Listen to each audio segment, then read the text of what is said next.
Welcome to the iGuide Career Planning Toolkit of Resources. We are so glad you could join us.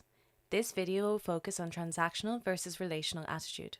Today we are going to learn about meanings of these two expressions, realize what are the consequences of using each of them, describe the principles of relational and transactional communication, and their application in personal and business relationships. So, let's get started. At work, in business, in leadership, and also in private life, we build relationships which can be called transactional and relational. The term transactional relationship is often used in business.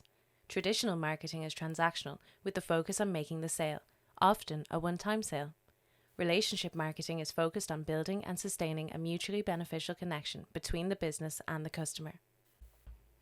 Thus, what is the difference between these two approaches? The transactional approach means self-focused. What do I get? If I win, you must lose. I want to win at any cost. You must understand my views. The relational approach represents the building, sustaining, and connecting. The question is, what can I give? We both win or we both lose together. This approach is about understanding others' views, person-oriented, accepting, and about generosity. In marketing, the relational approach is about long-term customers, broader goals, retention, meaningful relationships, concentration on how to say and not what to say, personalization, and thinking about what it feels to be in the other person's shoes. So, the question is when to use transactional and when relational approach. Both approaches can be effective and beneficial, but in different situations. A transactional relationship has a short-term impact. In business, it is guided by an idea: get the sale at all costs. The focus is on our winning without much thought to the second involved person's needs or the long-term future. A relational relationship is a long-term relationship. We care for others, and in business, the sales representatives get to know their customers, their needs, and their wants within a reason. We can demonstrate this in the following example. A single mother needs a new fridge. A transactional sale will involve getting her to buy an expensive fridge with the latest modern technology that she doesn't need and probably can't afford. The hard sell gets her to buy it anyway, and she leaves feeling stressed about how much money she just spent. She will likely never return to that store. With relational selling, the salesperson would understand through talking to the customer that money is tight and instead sells her a lower model but reliable with a low number of complaints. The customer is so grateful that she describes her experience on social media with a high recommendation of this store and goes back when she needs another device in the future. Let's think now about your interactions with people in your life. Are you building rewarding relationships or transactional ones? Is your communication mainly relational or transactional?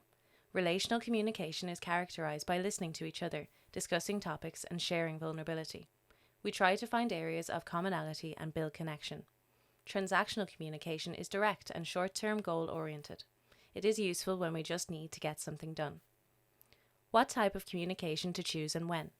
It can appeal very demanding when you just want to connect with a team member to set some work and exhaustively discuss non-work topics. On the other hand, when all communication is only about quick question and demands, humanity is disappearing and people do not feel comfortable at work. When leading a team, you can always ask a simple question at the meeting. How are you?